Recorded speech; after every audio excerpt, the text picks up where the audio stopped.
जिसको टिकट देना है हम इशारा कर चुके हैं। सही है, ये बात बिल्कुल सही है। आपकी ख्वाहिश क्या है, आपको या भाभी को? कुछ भी नहीं, किसी को भी मिल।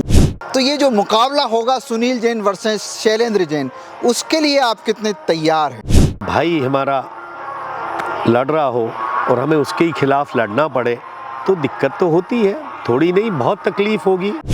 आपने भी मना किया कि मेरे भाई चुनाव लड़ना है, मैं नहीं लड़ूंगा। उन्होंने अपनी पार्टी से कहा कि मेरे भाई चुनाव देवरी से लड़ते हैं, मैं नहीं लड़ूंगा। पारिवारिक हम लोगों में ज़्यादा मतभेद हो गए। लेकिन जब चुनाव होगा साहब, तो उस वक्त तो आरोप और प्रत्यारोप भी होते हैं। आरोप निराधार नहीं लगाना चाहिए। आपके भाई शैलेंद्र जैन को शक की निगाह से देखा जाता है, आप भी देखते हैं शक की निगाह से। मुझे तो 25 साल से शक की निगाह से देखा जा रहा है मेरे भाई। लेकिन कमलनाथ जी तो कहते हैं जो लोग संगठन में काम कर रहे हैं हम उनको टिकट नहीं देंगे। तो ना दे, कोई बड़ी चीज थोड़ी है। उनका इशारा किसके लिए हुआ, आपके लिए या भाभी के लिए? ये कहा है कि चुनाव लड़। इस बार विधानसभा की रणनीति क्या रहेगी अगर आपको टिकट मिलता है या आपके घर में टिकट आता है? तो लुटने नहीं देंगे हम लोग, बूथ भी नहीं लुटने देंगे। नमस्कार, मैं हूं तारिक हाशमी, आप देख रहे हैं sagartvnews.com।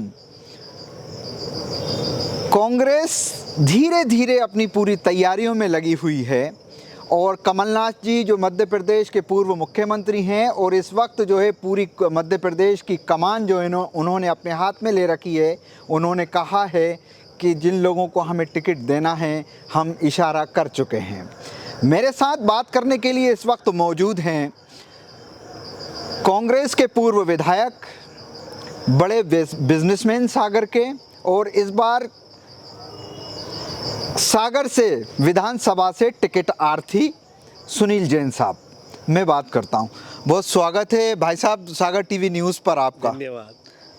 मैंने कहा कि कमलनाथ जी ने प्रेस में कहा, लोगों से कहा, मीडिया से कहा कि हमें जिसको टिकट देना है हम इशारा कर चुके हैं, क्या मान के चलें? सही है, ये बात बिल्कुल सही है।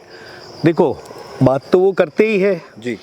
इस बार कमलनाथ जी का सारा फोकस सर्वे पर है और कोई ग्रुपिज्म की बात नहीं हो रही है। ये नहीं चलेगा, उनने कहा कि भैया हमारा ये है, खास बंदा है, इसको देना है। वो किसी नेता ने कहा हमारा ये बहुत खास है। कमलनाथ जी के खुद ही पूरे मध्य प्रदेश में बहुत नज़दीकी लोग हैं, लेकिन ये सब त्याग करना पड़ा। उन्होंने खुद कहा कि देखो इस बार तो त्याग करना पड़ेगा लोगों को, ये नहीं चलेगा। अगर सरकार बनानी है तो वही आदमी लाना पड़ेगा जिसमें दम हो। और वो सर्वे 1, 2, 3, 4, 10 सर्वे करा दिए। AICC ने अलग सर्वे करवाया है अपना, राहुल गांधी जी का अलग सर्वे चला है, कमलनाथ जी के अलग सर्वे चले हैं। तो कमलनाथ जी के जो सर्वे आ रहे हैं उस हिसाब से वो लोगों को इशारा कर रहे हैं। आपको क्या हुआ? अब मुझसे उन्होंने एक बार नहीं 4-5 बार कह दिया है। वैसे तो हमसे ऐसी बात की थी, उन्होंने कहा कि भाई तुम्हारा या निधि में से किसी एक को मुझे टिकट देनी है। तो बोले किसको? हमने कहा ये आप ही डिसाइड करें, जो आपको ठीक लगे, बेहतर लगे। तो उन्होंने कहा अच्छा ठीक है, ये मेरे ऊपर छोड़ दो। आपकी ख्वाहिश क्या है, आपको या भाभी को? ये हमारे मन में कुछ भी नहीं, किसी को भी मिल जाए। हम लोग जो हैं दोनों, देखो निधि का भी चूंकि महापौर का चुनाव लड़ी थी तो पब्लिक में एक अच्छा उनका नाम रहा और सोशल लाइफ में वो बहुत एक्टिव है पिछले 20-25 साल से। तो निधि का नाम एक बहुत चर्चित नाम है सागर में। मतलब जब कभी आया कि कोई सामान्य वर्ग की महिला के लिए कहीं कोई कॉन्स्टिट्यूंसी में या कोई पब्लिक लाइफ में कोई ऐसे मामला आता है इलेक्शन का, तो निधि का नाम अपने आप में बहुत ऊपर था। तो वही कमलनाथ जी ने किया था। तो अभी भी लोग बहुत चाहते हैं, जहाँ से जाओ तो लोग यही कहते हैं कि लोगों के गले नहीं उतर रही कि ये हार कैसे कि महापौर का चुनाव। बार बार लोग इस बात को जरूर करते हैं, हम लोग तो बिल्कुल नहीं करते, लेकिन लोग कहेंगे कि भैया हमें इसका बहुत दुख है इस बार, लेकिन हमें पूरी भरपाई करनी है। ये बात भी लोग के नहीं लगता कि आप 2 कार्ड खेल रहे हो? अगर महिला को टिकट गया तो आप क्या मिल सकता है टिकट, और अगर महिला को सागर से नहीं दिया टिकट तो फिर आप हैं ही। नहीं, मैं नहीं खेल रहा ये कार्ड, बिल्कुल नहीं खेल रहा हूँ। मैं तो सच बताऊँ, एक लंबे समय, चूंकि 30 साल हो गए मुझे, पहले मैं विधायक था जब देवरी से 93 से 98, उसके बाद फिर हमने अपने आप को ढाल लिया। चूंकि राजनीति में जब एक बार फिर टिकट कट गई तो फिर छोड़ दिया कि चलो ठीक है। फिर जो भी चलती रही अपनी एक लाइफ, तो हमने अपने आप को पार्टी संगठन से जोड़ लिया। हमने फिर ज़्यादा इच्छा जाहिर नहीं की। पिछले बार 2 टर्म में सागर से बोलते रहे कमलनाथ जी हमसे कि लगे देखो सुनिए, मुझे तुम्हें सागर से टिकट देनी है, तुम लड़ो। हाँ। तो मैंने कहा नहीं सर, मैं नहीं लड़ पाऊंगा, वो मेरे ब्रदर है वहाँ पर। पिछले बार भी उनने फिर बोल दिया देखो तुम मन बना लो, मैं तुम्हें टिकट दे दूंगा। मैंने कहा नहीं सर, मैं नहीं लड़ पाऊंगा। तो ऐसे करके वो फिर हमने अपनी लाइफ को अलग तरह से जीना शुरू किया। बच्चे हैं, सब है, तो उस सारी चीज़ों को मैंने छोड़ ही दिया था। लेकिन अब जब महापौर का चुनाव आया और एक पहली बार सागर सीट सामान्य हुई, सागर नगर निगम के इतिहास में पहली बार जब सामान्य महिला हुई जी, तब जाके लोग एकदम अड़ के बोलने लगे कि भैया ये मौका तो छोड़ना ही नहीं है। और सागर महापौर बोले अगर निधि जैन बनती है तो सागर के लिए बहुत कुछ हो जाएगा, बहुत अच्छा काम करेंगी वो। तो जब लोगों ने ही कहा, फिर कमलनाथ जी ने खुद बुला के टिकट दिया था ना, हम गए थे ना निधि गई थी, मांगा भी नहीं था। आप संगठन में काम कर रहे हैं? हाँ, बहुत लगातार 30 साल हो गए मुझे। अभी हम जैसे जबलपुर के भी प्रभारी हैं, जबलपुर जैसे ज़िले का प्रभारी बनाना, जहाँ कमलनाथ जी के छोटे से लेके बड़े नेता तक सब कमलनाथ जी के, वहाँ का 2 साल हो गए मुझे उन्होंने प्रभारी बना रखा है। पूरा मंडल, सेक्टर, BLA, पूरा संगठन, कार्यकारिणी, सब इतना शानदार गठन किया है कि जबलपुर में 4 शहर में और 4 ग्रामीण में। आप जबलपुर के परिणाम देखना, जबलपुर में बीजेपी ने, वहाँ के मेंबर ऑफ पार्लियामेंट है राकेश सिंह जी, लगातार अनबीटन, उनके लिए दिया हुआ है एक विधानसभा क्षेत्र से चुनाव लड़ने का। आपको क्या काम दिया है वहाँ पे? ये सारी चीज़ें करना पड़ी हमें।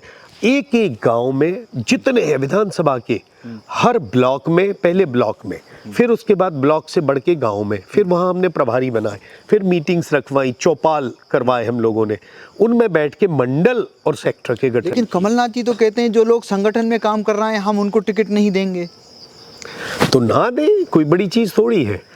और अगर ये देखो, बहुत सारी चीज़ें तो ऐसी होती हैं, कही जाती हैं।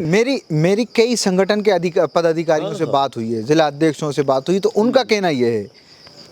तो ठीक है, अगर देखो संगठन में तो काम कर ही रहे हैं। हाँ। अगर टिकट नहीं मिलता है तो संगठन में काम करेंगे, फिर भाभी को लड़ाएंगे। नहीं, कोई जरूरी थोड़ी है कि लड़ानी है। क्या चुनाव ही सब कुछ है? तारिक भाई, चुनाव ही सब है, जिंदगी है ये नहीं है। हमारे जीवन में तो नहीं है, हम तो नहीं मानते। हम लोगों ने अपने जीवन को बहुत अलग तरीके से जिया है और सीख भी लिया है। उस समय मुझे लगता था, मैं इसीलिए इसको थोड़ा अलग अलग करना चाहता हूँ कि आपने कहा कि इशारा हुआ है। मैं ये जानना चाहता हूँ कि हाँ, इशारा हुआ है। मैं ये जानना चाहता हूँ कि इशारा किसके लिए हुआ, आपके लिए या भाभी के लिए? सच बताएं जी, तो ये नहीं बोला उन्होंने, बस ये कहा है कि चुनाव लड़ना है, इतना तो कहा है। इतना कहा है। चुनाव आपने जिस तरह से नगर निगम का भाभी को लड़ाया था आपने, निधि जैन साहिबा को, तो उससे आप संतुष्ट हैं पूरी तरीके से कि इस बार हम फाइट तेज करेंगे? तेज करके चूक तो हुई कुछ, थोड़ा सा हम लोगों का, हमारा मतलब सब लोगों का, हमारी पूरी कांग्रेस का थोड़ा ओवर कॉन्फिडेंस भी हो गया कहीं। हम लोग को ऐसा लगा कि ये चुनाव निकल ही रहा है, हाँ, जीत ही रही है कांग्रेस, और चारों तरफ की रिपोर्ट्स भी थी, सब बातें थी, कहीं कोई कमी नहीं थी, कुछ भी नहीं छोड़ा। हाँ। लेकिन ये हमें उम्मीद नहीं थी कि भारतीय जनता पार्टी के ये मंत्रीगण और सारे लोग मिलकर इस तरह की लूटपाट कर देंगे। अगर ये लूटपाट का डर होता तो फिर हम अपनी चौकसी बढ़ा लेते। थोड़ा सा हमारे बूथ पे जो लोग हैं, ऐसा नहीं है, अच्छे लोग थे, हम लोगों ने सब तैनात कर रखे थे। अब वो सुबह 10 बजे पुलिस वाला, मोती नगर पुलिस आया, वो हमारा एक मोहन नगर वार्ड के आदमी को थाने में बिठाला। हम लोग गए, क्या लगा बस अभी छोड़ देंगे भैया को, कुछ बातचीत हो गई थी, मतलब हमने कहा चलो नेक्स्ट में चले गए। पता पड़ा वो शाम को 5 बजे जब पूरी पोलिंग हो गई उसके बाद छोड़ा। इस तरह हमारे 20-25 पोलिंग पर लोगों को उठा लिए। कनेरा में हम लोग गए तो मालूम नहीं कहाँ कहाँ के लोग आ गए थे। चुनाव के 2 दिन पहले लोग कहते थे कि शहर की होटलें भर गई। हाँ। कहाँ के लोग आ गए? उनने कहा खुरई के आ गए, इधर के आ गए, उधर के आ गए। बोले 500 लोग आके रुके हुए हैं। हम लोगों ने कंप्लेंट की कलेक्टर के यहाँ, बाकायदा लिखित है, हम लोगों के पास पावती है, और हम लोगों ने कहा इस बात को कि भैया उस पर आप एक्शन करिए, होटलें चेक करिए, लोग क्यों आके रुके, क्या उद्देश्य है उनका। बात ये थी कि वो बूथ कैप्चरिंग करने के लिए आए थे। तो कन्हैयाराम ने अपने आंखों से देखा, वहाँ वोट डाल रहे थे, और जब हम लोग आए तो भगदड़ मच गई।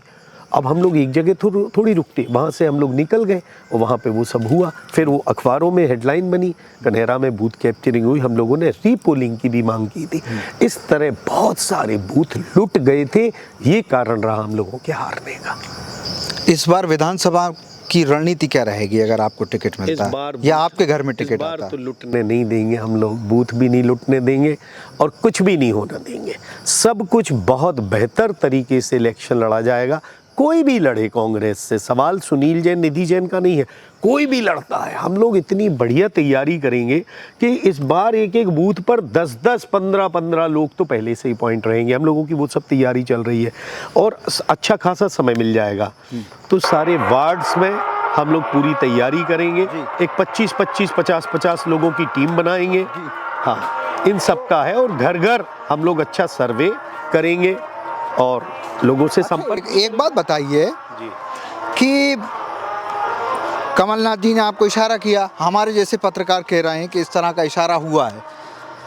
मैंने जो आपके अगर उस तरफ भी ठीक रहा तो मैंने उनसे, आपके बड़े भाई से भी सवाल किया था कि अगर इशारा तो उनको भी हुआ है और शायद इशारा उनको भी हुआ है, अब मैं आपसे कह रहा हूँ कि इशारा उनको भी हुआ है, तो ये जो मुकाबला होगा सुनील जैन वर्सेस शैलेंद्र जैन, उसके लिए आप कितने तैयार हैं? तैयार तो देखो, इलेक्शन तो इलेक्शन होता है। ये बात सही है कि घर का, परिवार का, और जब भाई हमारा लड़ रहा हो और हमें उसके ही खिलाफ लड़ना पड़े तो दिक्कत तो होती है। थोड़ी नहीं, बहुत तकलीफ होगी, मैं इस बात को जानता हूँ। लेकिन कमलनाथ जी ने महापौर का चुनाव देखते हुए इस बात को कहा था कि देखो मैं तो टिकट दूंगा और किसी भी तरह तुम्हें लड़ना पड़ेगा। ये उन्होंने कब कहा था? 1 साल पहले। पूरी कांग्रेस को लेके हम लोग गए थे उनका धन्यवाद करने। जब उन्होंने कहा मुझे मालूम है तुम चुनाव नहीं हारे हो, बहुत अच्छे लड़े हो, तो बोले तुम तो अब अगली तैयारी करो। तो हमने उसको बहुत हल्के में लिया, उस समय चलता रहा। लेकिन अब उन्होंने 2-4 बार फिर मेरे से बात की तो उन्होंने फिर इशारा किया था कि देखो तैयारी रखना, तुम्हें चुनाव लड़ना पड़ेगा।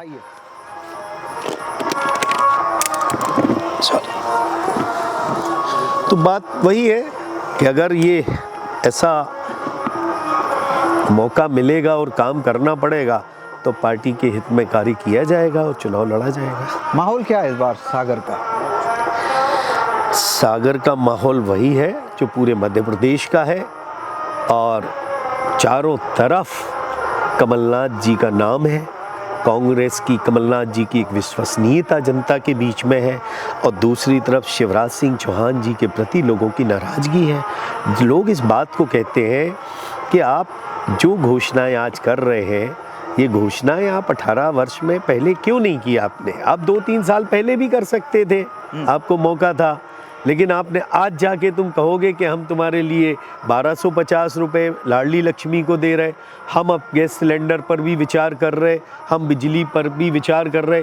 बिजली के बिलों में इतना करंट लगा है लोगों को कि लोगों ने कितनी आत्महत्याएं की, कितने लोग जेलों में चले गए, ये सारी चीज़ें हुई हैं। तो अब लोग उनका हिसाब करेंगे कि माफ़ कर देंगे उन्हें।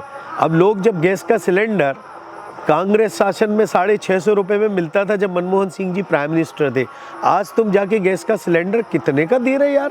तो लोगों ने कितने साल हो गए इतना महंगा सिलेंडर ले रहे और उसके बदले में तुम 1000 रुपया 1250 महिलाओं के लिए अगर दे रहे हो, तो ये बात तो लोगों के गले नहीं उतर रही। लोगों को नाराज़गी अच्छी खासी है और इस बात की भी नाराज़गी है तारिक भाई कि सरकार तो हमने कांग्रेस की बनाई थी। ये जिस तरह से खरीद फरोख्त की गई है, ये लोगों में नाराज़गी है और लोग इन सब लोगों को हराएंगे चुनाव। आपने कहा कि मुझसे 2013 में कमलनाथ जी ने सागर से लड़ने को कहा, 2018 में भी कहा।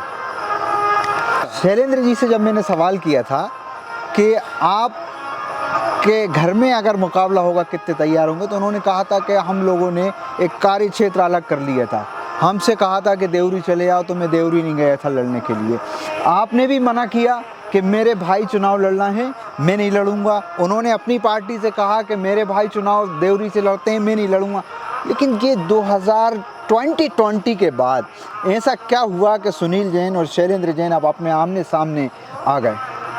2020 नहीं, 22 का हुआ। हाँ, 22 के बाद। 22 के बाद हो गया मामला। नगर निगम का जो 22 में इलेक्शन हुआ, हाँ। 2022 में, हाँ, उस नगर निगम के चुनाव में कुछ ऐसे घटनाक्रम हो गए, जुड़ गए कि अब बस ठीक है, उस पर ज़्यादा चर्चा हम नहीं करना चाहते हैं। तो उस दौरान थोड़ा सा पारिवारिक हम लोगों में ज़्यादा मतभेद हो गए, इसलिए अब राजनीति अब चली रही है, तो अब होने दो। लेकिन आपके पास भी आते हैं, उनके पास भी जाते हैं, क्योंकि मीडिया का काम है दोनों पक्षों को सुनना। तो आपकी तहजीब में कोई कमी नहीं है, आपकी मेहमान नवाजी में दोनों की कोई कमी नहीं है। आप जब ना वो कभी आप पे आरोप लगाते, ना आप उन पे कभी आरोप लगाते, लेकिन जब चुनाव होगा साहब, तो उस वक्त तो आरोप और प्रत्यारोप भी होते हैं। नहीं, होते हैं, राजनीति में होते हैं, चुनाव में होते हैं, ये बात सही है। लेकिन आरोप निराधार नहीं लगाना चाहिए। अगर सत्य है तब तो आरोप लगाए जाएं, कोई भी हो। हम लोग तो उस नेचर के हैं कि निराधार आरोप तो हम कभी लगा नहीं सकते। अगर आज नगर निगम में इतना भ्रष्टाचार और सारी चीज़ें खुले रूप से हैं तो आरोप लगेंगे ही लगेंगे। शहर की हालत बद से बदतर है, आप देख रहे हैं, तो वो तो फिर आरोप लगेंगे। इसको झुटलाया जा सकता है कि आप सीवरेज और पाइपलाइन और क्या डाल रहे, सागर का तालाब, लोग देख के रोने लगते हैं। तो ये सारी चीज़ें देखें तो ये तो चीज़ें हुई हैं, ये गड़बड़ी है, ये कहाँ ठीक हुई है, तो इन्हें तो ठीक होना चाहिए। इसके लिए जो भी दोषी हो, महापौर है, विधायक है, मिनिस्टर है, सब चीज़ें, भाई नगरीय प्रशासन मंत्री भी तो यहाँ के ही है। जब भी आए दिन रोज नारियल फोड़ते फिरते हैं, रोज छपता है करोड़ों की सौगातें, करोड़ों की सौगातें, करोड़ों के भूमि पूजन, करोड़ों के लोकार्पण, तो हमें ऐसा लगता है कि वो जो कुछ हो रहा है ठीक है, लेकिन एक इतना बड़ा सागर का तालाब है, एक ऐसी धरोहर बुंदेलखंड की ये मुख्यालय है, उसकी जो किरकिरी की है, उसका सत्यानाश किया है, उसको तो ठीक करें। वो हम भाजपाइयों से भी ऑफ द कैमरा बात करते हैं, तो वहाँ भी आपके भाई शैलेंद्र जैन को शक की निगाह से देखा जाता है, आप भी देखते हैं शक की निगाह से। तो ऐसे हालात में मुझे तो 25 साल से शक की निगाह से देखा जा रहा है मेरे भाई। 93 से 98 उस समय बन गए विधायक जब हम बच्चे थे, कुछ जानते ही नहीं थे, समझते नहीं थे। हम तो प्रचार भी करते थे तो पैदल नहीं चलते थे, दौड़ के जाते थे। एक आदमी किसान कहीं गांव में खेत में खड़े हैं वो, तो हम दौड़ के चले जाते थे, गाड़ी से उतर के, ये लोग जब तक खड़े उतरेंगे जब तक हम दौड़ के गए, मिल के पैर वैर पड़ के और आके निकल जाते थे। सबसे मिलते थे तो बड़ा अजीब था, ऐसी विकास करते थे तो इतना फास्ट डेवलपमेंट, और सारे मिनिस्टर से दोस्ती थी तो खूब अच्छा, तो बड़ा अच्छा देवरी में विकास हो गया। उसके बाद जब मैच्योरिटी आई धीरे धीरे तो फिर टिकट ही कट गई। अब टिकट कट गई तो उसके बाद जो स्थिति हुई तो ये सब रहा। अब लोग हमेशा, फिर क्या हुआ कि एक हमारा गैप हुआ और भारतीय जनता पार्टी ने शैलेंद्र भाई को टिकट दिया, घर आके दिया, इसमें कोई दो मत नहीं। और बाकी उन्होंने लगातार 15 साल से है, काम कर रहे हैं, वो सब बातें। तो मेरे ऊपर शक की सारी सुइयाँ घूमती थी, और मेरे जितने फ्रेंड्स हैं, जितने यार दोस्त, एक तो सुनील जैन के साथ ही एक बड़ी प्रॉब्लम है, सुनील जैन जितने लोगों से करता है अपने संबंध तो वो सिर्फ दोस्ती के बनाते हैं हम, पक्की। तो जिनके साथ हमारे व्यक्तिगत संबंध होते हैं ना, वो हमारे अपने ही हो जाते हैं। तो उन सब पे शक की। आपकी राजनीतिक महत्वाकांक्षा बढ़ गई क्या?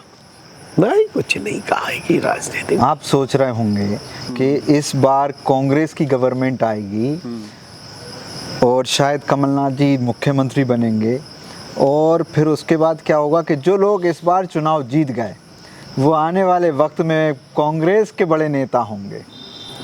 नहीं, थी महत्वाकांक्षा का कुछ भी काम नहीं है। ये सब चीज़ें हम बताएं आपको कि ये सब एक एज फैक्टर होता है, उस समय आदमी सोचता है। अब बड़े संतुष्टि वाले स्वभाव में है हम लोग, तो इस तरह की कोई महत्वाकांक्षा नहीं है। जो मैंने बताया ना कि वो एक अपॉर्चुनिटी थी जी, वो निधि की अपॉर्चुनिटी थी। क्यों थी? कि सागर सामान्य हुआ इसलिए, नहीं तो वो भी छोड़ देते, ध्यान ही नहीं देते। तो हमारे ऊपर तो जब प्रकाश जैन साहब चुनाव लड़े शैलेंद्र जैन से, उसके बाद सुनील जैन टारगेट, सुशील तिवारी जब कांग्रेस में थे वो शैलेंद्र भाई से चुनाव हारे तो सुनील जैन टारगेट। तो हम ऊपर कहते थे, जब हमारी शिकायतें होती थी कि सुनील जैन इतना दम वाला है कि तुम सबको निपटवा देता है, तो सुनील जैन को दिलाओ ना टिकट, तुम हम जीत के आएंगे। ये कई बार ऐसे हमने गुस्से में बोला। अगर तुम लोग को लगता है कि सबको हम हरा रहे हैं सागर में बैठ के, तो फिर भैया हम खुद जीत के आ जाएंगे, मेरे ऊपर दाव लगा दो, चलो। अच्छा, तो वो बात भी नहीं करते थे, लेकिन शक पूरा। लेकिन कभी कोई आदमी ने इस बात का सबूत पेश नहीं किया कि हमने कोई शैलेंद्र जैन का या भारतीय जनता पार्टी का काम किया हो, कि हमारे यार दोस्तों ने, के बस चिल्लाते रहते थे लोग, इस तरह के झूठे आरोप लगाते थे। आपसे सवाल करते हैं सीधा सीधा, अभी तो टिकट की घोषणा नहीं हुई, लेकिन फिर भी सवाल करते हैं कि कांग्रेस पार्टी सुनील जैन को ही टिकट क्यों दे? ये बात सही है आपकी, बिल्कुल नहीं, ऐसा होना भी नहीं चाहिए। मैं स्वयं इस बात को कहता हूँ, टिकट सरकार कांग्रेस को बनाना है, टिकट जनाधार वाले व्यक्ति को देना चाहिए। पार्टी के प्रति जो समर्पित लोग हैं, बहुत सारे लोग हैं, सुनील जैन जैसे यहाँ पर 50 आदमी हैं आज जो टिकट की दावेदारी है। मिलना चाहिए किसी को भी, किसी भी अच्छे व्यक्ति को मिले जो जीतने वाला हो, यही मैं कहना चाहता हूँ। मेरी बिल्कुल बहुत लालच नहीं है, मेरी बहुत कोई महत्वाकांक्षा नहीं है, बस। और जिसको मिलेगा, ये मैं आपके माध्यम से भी कहना चाहता हूँ कि पूरी ईमानदारी के साथ उसका साथ दिया जाएगा। सागर के लिए आपका क्या विज़न हो सकता है? अबाउट डेवलपमेंट, सागर के विकास में बहुत गुंजाइश है। स्मार्ट सिटी तो हमें दर्जा मिल गया, लेकिन जो स्मार्ट सिटी, स्मार्ट जो वर्ड है ना, उसको आप पकड़ें। जो स्मार्टनेस होना चाहिए, हर चीज़ में दिखना चाहिए। अगर ये टाइल्स भी लगेंगी ना, टाइल्स भी, तो उसको लगाने का, उसका ब्यूटिफिकेशन होना चाहिए। अब आप कहो कि गाड़ी खड़ी है और इस गाड़ी पे धूल चढ़ी रहे यहाँ पर, तो वो कितनी गंदी लगेगी, और वही गाड़ी जरा चमकती हुई यहाँ खड़ी मिलेगी तो उसका एक अलग मज़ा आता है। आप शहर के चारों तरफ चले जाएं, सराउंडिंग आप तालाब ले लें, तो आप जो जालियाँ लगाते हो कभी निकाल देते हो, फिर दूसरी लगाते हो। अब वही अगर अच्छे तरीके से एक सी सीधी लगेंगी, अच्छा कलर होगा कि कौन सा कलर ठीक, उन्होंने कहा वहीं बैठे बैठे निगम में कह दिया जाओ उस पर कलर कर दो, कोई भी आड़ी टेढ़ी जाली लग रही। आप देखें पोल कैसे लगते, एक इधर एक इधर एक इधर एक इधर। जो एक रो में होना चाहिए, जो सुंदरता आती है इन चीज़ों से, वो पोल लगना चाहिए। लाइटें भैया ढंग की लगा दो, तुम क्यों सड़ी लाइटें लगाओगे, भ्रष्टाचार करोगे। इस तरह का एक ब्यूटिफिकेशन होता है। आप शहर की डामल सड़कों का डामरीकरण करते हो, वही अगर सही तरीके से करो तो कितना अच्छा हो जाएगा। लेकिन फिर छोड़ दिए, गड्ढे हो रहे, ये हो रहा है, वो हो रहा है, पुल बन रहे, उनके पुलों के यहाँ की आप देखें हर जगह स्थिति बहुत ख़राब होती है। ऐसे मतलब बहुत सारी चीज़ें हैं। अब आप गलियों में जाओ, शहर तो है बहुत थोड़ा, सबसे ज़्यादा शहर 70%। सवाल मेरा ये है कि आपका डेवलपमेंट का विज़न क्या होगा? हमारा डेवलपमेंट का विज़न होगा, पहले नंबर तो गलियों का सुधार हो। हमने इस दौरान देखा, अभी पर्यूषण पर्व लगे, हम लोग पैदल पैदल मंदिर खूब गए, 70 मंदिर हैं, और जब गलियों में गए तो सारी नलियाँ खुली हुई रहती हैं, और कितनी बदबू आती है कि लोग कैसे रुमाल रख के जाते, और हम तो सोचते लोग वहाँ रहते हैं और अपनी सीढ़ियों पर बैठकर वो खाना खा रहे हैं। इतनी गंदी बदबू जब लोग आती, सारी नालियों को बंद करना चाहिए, शहर की गलियों को बहुत व्यवस्थित करना चाहिए, आवागमन भी हो, वहाँ अतिक्रमण भी बहुत हो, वहाँ वो सारा मामला ठीक करना चाहिए। और बाकी का आपका शहर के जो बाईपास हैं वो होने ही चाहिए। ट्रांसपोर्ट नगर की बात चली रही है, आपके बस स्टैंड की चल रही, ये सब व्यवस्थित हो। और सबसे ज़रूरी है सागर का तालाब जो बहुत अधूरा है, उसके लिए तो हम प्रण करके जाएंगे कि इस तालाब को तो हमें एक बार ठीक कराना ही कराना है। इसकी डीसिल्टिंग जो नहीं हुई है वो बराबर होना चाहिए, गहरीकरण भी होना चाहिए। ये लोग कह के इन्होंने सत्यानाश कर दी कि भैया आप ज़्यादा अगर खोदते तो वो पानी चला ही जाता, मिलता नहीं, और लोग इनकी बातों में आ जाते हैं। उसको तो मुझे तो नहीं लगा कि वो काम ठीक हुआ है। सागर का तालाब अधूरा है, सागर की पेयजल की जो पाइपलाइन डल रही है, तो पूरा शहर के अंदर गलियां सारी खुदी हैं। अभी आप देखें, थोड़ी सी बारिश आई, लोगों के घरों में पानी भर गया। ये कौन सा व्यवस्थित विकास है? क्या आपकी नालियां ऊपर है, सड़क नीचे है कि नहीं? तो फिर लोगों के घरों में पानी भर रहा है, पत्रकारों के घरों में पानी भरा। हम लोग तो गए, लोगों का यहाँ तक भरा था, लोगों का पूरा सामान बह गया। ये सब है, छोटी छोटी चीज़ें भी हैं और बड़ी भी है। सौंदर्यकरण किया जाएगा सागर का बहुत शानदार तरीके से, विकास भी अच्छा किया जाएगा। जिस तरह हमारा एक सोच है, जिस तरह हम लोग रहते हैं, हर चीज़ को एक व्यवस्थित तरीके से रखते हैं, वैसा ही हम सागर के लिए करेंगे।